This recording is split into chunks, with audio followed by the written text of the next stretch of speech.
بەشی هەشتم لە راپۆرتی گشتی سندوقی قوربانیانی کورد. زانیاری هەفتانە بوو بنەماڵەی قوربانیان لەسەر سکالای یاسایی دژ بە سەرانی ڕژێمی پارتی بارزانی. دۆسیەی یاسایی پلانگێرەی تاوانکاری بریتیە لە لێپێشینەوە لەو کەسانەی کە تۆمەتبارن بە ئەنجامدانی تاوانێکی فیدرالی کە لەم دۆسیەدا حکوومەتی هەرێمی کوردستان مەسعود بارزانی، مەسرور بارزانی، وەیسی بارزانی و بنەماڵە و هاوڕێکانیان دەگرێتەوە. بۆیە لەم راپۆرتەدا باشترین هەوڵی خۆمان دەدەین تا وەڵامی زۆرێک لە پرسیارەکانتان بدەینەوە. پرسیار: ئایا ئەم دۆسیەیە پەیوەندی کوردستان لەگەڵ ویلایەتە یەکگرتووەکانی ئەمریکا دەخاتە مەترسیەوە؟ وەڵام: ئاشکرابوونی تاوانەکانی دامەزراوەی تاوانکاری بەردەوامی بارزانی ڕەنگە بە خێرایی ببێتە هۆی ڕوودانی گۆڕانکاریەکی تۆند لە سیاسەتی ئەمریکا، دەنگدانەوەیەکی گشتی لە دادگایکردنەوە کاریگەریەکی جیهانی ڕاستەقینەیی دروست بکات. کاربەدەستانی حکوومەتی ئەمریکا دەڵێن کە ئەمریکا پابەندە بە گەلی کوردەوە، بەڵام پابەند نییە بە دەسەڵاتێکی گەندەڵەوە. بەهۆی پەرەسەندنی لێکەوتەکانی ئەم دۆسیەیەوە حکوومەتی ئەمریکا خەریکە بە ئاگادێتەوە و خۆی دەگونجێنێت لەگەڵ ئەو ڕاستیەی گەنیەی کە کوردستان دەسۆڕێتەوە لە چارچێوەی شکستە کارە سەدبارەکانی سەرکردایەتیەکەی. ئەم شکستە لە ئەنجامی خۆپەرستی و شکاندنی یاسای هەمیشەیی خۆیان و تاوانکاری بێڕێگری و چاوچنووکی خۆیانەوە سەرچاوەی گرتووە. وەکو داڕێژەری ئەم گەندەڵیە مەترسیدارە تاوانەکانی مەسرور بارزانی سەرۆک وەزیرانی کوردستان زیاتر لە جاران بۆ کۆنگرێسی ئەمریکا ئاشکرا دەبن. ئیدارەی بایدن دوور دەکەوێتەوە لەو ڕژێمە گەندەڵانەی کە بە دڕوویەکی ئاشکرا و دوو پێوەرەوە کار دەکەن. ئەمریکا گەنجینەی وڵاتەکەی ناکاتە قوربانی چاوچنووکی چاواشەکاری بارزانی. تاوانە زۆرەکانی بارزانی لەسەر ئاستێکی گەورە زۆر بەباشی لەم دۆسیەی دادگادا لە واشنگتن بە بەلگەدار کراون و شاید حالەکان کە ڕۆڵی ڕاستە و خۆیان هەیە لە ئێستادا هاوکاری دەکەن. سەرۆکانی ئەمریکا حەزیان لە دروستکردنی پردێکە بۆ داهاتوو نەک بۆ ڕابردوو. سەرۆک بایدن زۆر بە ڕوونی باسی ڕژێمی گەندەڵی کردووە و داوای لابردنی هەموو ڕژێمە گەندەلەکانی کردووە. ئاستی گەندەڵی و ناپاکی لەگەڵ ویلایەتە یەکگرتووەکانی ئەمریکا کە لە ئێستادا لەم دۆسیەدا ئاشکرا دەبێت کاریگەری لەسەر سیاسەتی سەرۆکەکانی ئەمریکادا دەبێت. ئەم دۆسیەیە ئەوە ئاشکرا دەکات کە چ شتێک بەڕاستی گرنگە بۆ کاربەدەستانی سیاسەتی دەرەوەی ئەمریکا. هەوڵەکانی دامەزراوەی بەردەوامی تاوانکاری بارزانی بۆ کەمکردنەوەی ئەم دۆسیە هەوڵێکی لاوازە و بۆ بچووکردنەوە و سەرقالکردنی دانیشتوانی کورد و کۆنگرێسی ئەمریکایە لە ڕاستی تاوانکاریەکان. هەروەک دۆسیەکە ئەوە ڕۆن دەکاتەوە بۆ دادگای ئەمریکا کە ڕژێمی بارزانی خاوەنی سەربەت و سامان و داراییەکی بێ ئەندازە و فرێبدانی سەرسورهێنەر و دزیە زەبەلاحەکانە کە زۆربەی دزیەکان لە خەڵکی کوردستان و لە حکوومەتی ئەمریکاوە کراوە.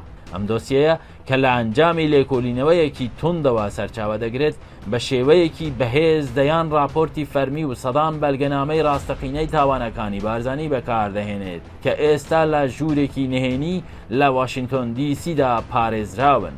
ئەمە میراتی ڕژێمی بارزانیە. سەرۆک بایدن ئەوەی ڕاگەاندووە کە گەندەڵی متمانەی گشتی دەشێوێنێت، حکمڕانی کاریگەر دەشێوێنێت، بازارەکان و دەستڕاگەیشتن بە خزمەتگوزاریەکان بە شێوەیەکی دادپەروەرانە دەشێوێنێت. هەوڵەکانی گەشەپێدان دەخاتە ژێر پرسیارەوە، دەبێت تا هۆی شکەستپێهێنانی نیشتیمانی و بەرهەمهێنانی دەمارگیری و کۆچڕەوی و ئامرازێک بۆ سەرکردە تاکڕەوەکان بۆ وێرانکردنی دیموکراسی لە سەرانسەری جیهاندا. کاتێک سەرکردەکان دزی لە هاوڵاتیانی نەتەوەکانیان دەکەن یان تاکڕەوانە سەروەری یاسا پێشێل دەکەن، گەشەی ئابووری خاو دەبێتەوە و نایەکسانی فراوانتر دەبێت و متمانە بە حکوومەت زۆر دادەبەزێت. تەنها لە ڕووی داراییەوە تێچووی گەندەڵی شوکهێنەر دەبێت.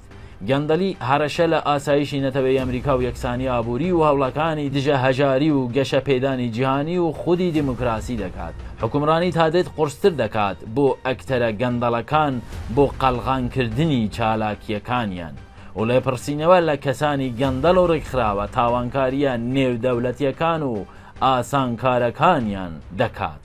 سندوقی قوربانیانی کورد بە هاوبەشی لەگەڵ کۆشکی سپی ژمارەیەکی بێشماری تاوانەکانی ئەوانی خستوتە ڕوو کە لەم دۆسیەدا ئاشکرا دەبن.